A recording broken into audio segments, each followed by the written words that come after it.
Welcome to this video where we would give you a 1000 feet overview of the Spring Framework. Question at the back of your mind always is, what is Spring Framework? Let's answer that and also look at some of the most important terminologies which are related to Spring Framework in this video. The typical answer, and I would think one of the most perfect answers to give, is Spring is a dependency injection framework. Now, this leads to a next question, right? Yeah, what is dependency injection? And obviously, this leads to the next question, what is a dependency? Let's look at each one of them step by step. Okay, let's focus on what is a dependency. If you have experience developing web applications before, then you would understand that this is the structure in which we develop web applications. You have typically a web layer, a business layer, and a data layer. The web layer is typically concerned with the UI of the application. How do you show stuff to the user? The business logic is present inside your business layer. And the data layer takes care of talking to the external interfaces as well as your database. If business layer needs some data, it calls some class which is present inside the data layer. So the business layer is dependent on the data layer. If you want to show something on the UI, or if you want to save some data from the user to the database, the web layer first calls business layer. So the web layer is dependent on some class which is present inside the business layer. This is how we build web applications. The web layer is dependent on business layer, and the business layer is dependent on the data layer. Let's go one step deeper and consider an example. Let's say you're writing some class, complex business service. This has a lot of complex business logic. One of the things you would want to do is to sort a set of numbers. You know what sorting is, right? So whatever is not in order, let's say the input is 10, 3, 4, you want to put them in order, 3, 4, 10. The complex business service class uses the sort algorithm to be able to sort the numbers. The complex business service class depends on the sort algorithm. The sort algorithm is a dependency of the complex business service. The concept of dependency is very simple. What does complex business service need to be able to provide its service? It needs a sort algorithm.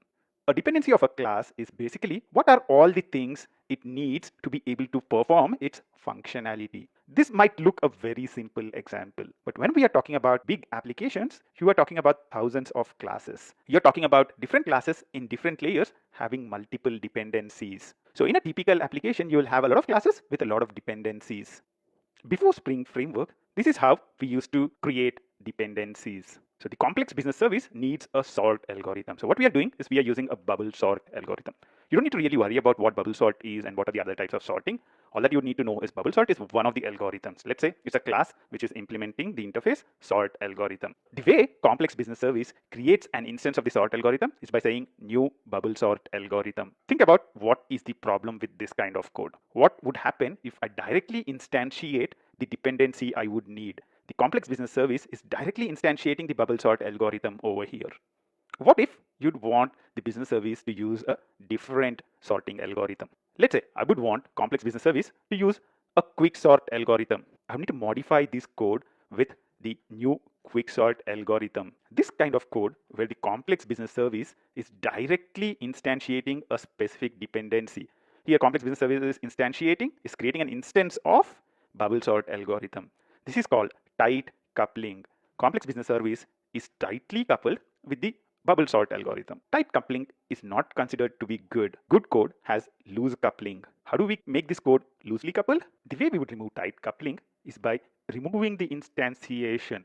You can see that over here we are commenting out the instantiation. We are not creating an instance of the sort algorithm directly in here. What we are doing is we are creating a constructor. Whoever wants to make use of the complex business service can provide what sort algorithm they can use. Now, how does this really help? Whoever wants to use the business service can instantiate the sort algorithm they would want to use and create a complex business service passing the sort algorithm to it. If you don't want to use the bubble sort algorithm, you can create a different sort algorithm and replace it in here. This code is good because this is loosely coupled programming. The complex business service is not dependent on a specific sort algorithm. You can provide it with any sort algorithm and it can use it. However, this results in an important question. Who does this? Where do you write this logic? Think about what this code is doing. It is creating a new instance of the bubble sort algorithm. It is creating a new instance of the complex business service after populating the right dependencies. So all that it's doing is creating objects and populating dependencies. This is where the Spring Framework comes in. The Spring Framework does exactly the job you are seeing in the code here. It instantiates objects and populates the dependencies. However, it is your job as a programmer to tell Spring Framework what are the objects it would need to manage and what are the dependencies of each class. What do I mean? The questions are, how does Spring know that it needs to create an instance of the bubble sort algorithm? How does Spring know that it needs to create an instance of the complex business service and populate the instance it created earlier of the bubble sort algorithm? So the question is basically, how does Spring know to do this? Given this code, Spring needs to be able to do this. How does Spring Framework do this magic? The thing is, you as a programmer need to help Spring Framework identify what are the objects it needs to manage and what are its dependencies. There are two important annotations that are present using which you can tell the Spring Framework what are the objects it needs to manage and what are the dependencies of a particular class. The first annotation is at component. We are putting an at component on top of the complex business service and the bubble sort algorithm. This is where we are telling Spring, okay, you need to start managing instances of the complex business service and the bubble sort algorithm. Now, Spring knows it needs to manage the instances of these two classes. But how do you tell that this sort algorithm is a dependency of the complex business service? The way you would do that is by using another annotation at auto-wired. So as soon as you put an at component, it means that Spring starts managing instances of that class. Spring would create the instances of that class for you. And as soon as you put at auto-wired, that means Spring would start looking for this dependency. It would start looking among the components it manages, among the instances of the classes it manages, to find a matching thing for the sort algorithm. So Spring would internally do this. It would create an instance of the bubble sort algorithm and it would pass it to the constructor of the complex business service to create an instance of the complex business service. If you are a beginner to Spring Framework and this is the first time you are looking at add component and add auto-wired, I would recommend you to redo the last 10 minutes again. So what does Spring Framework do? Core logic of the Spring Framework is dependency injection. The Spring Framework understands the different annotations that you are putting on top of your classes. It knows that you'd want to create an instance of this class, you'd want to create an instance of this class, and you would want Spring Framework to manage it. It also understands that the sort algorithm is a dependency of the complex business service. It would make sure that the instances of all the objects it manages are created with the dependencies properly populated. Given this background, let's quickly look at some of the important terminology related to the Spring Framework. What you are looking on the screen are a few terminology which are frequently associated with Spring Framework. Let's look at them one by one. The first terminology is beans. Over here, we are telling Spring to manage instances of the complex business service and the bubble sort algorithm. These instances that Spring manages are called beans. Beans are the different objects that are managed by the Spring Framework. What is auto-wiring? The process where Spring identifies the dependencies, identifies the matches for the dependencies, and populates them. That process is called auto-wiring. So basically, Spring finds the right sort algorithm. It finds the bubble sort algorithm and creates an instance of the complex business service by populating the right sort algorithm. This is what is called auto-wiring. We already talked about dependency injection. At a high level, whatever is happening here is dependency injection. We are injecting the sort algorithm as a dependency into the complex business service bean. One of the things you would have already started noticing is that all these terminology are really related to each other and are really simple. Inversion of control. What is inversion of control? When we started off this example, we were writing this code.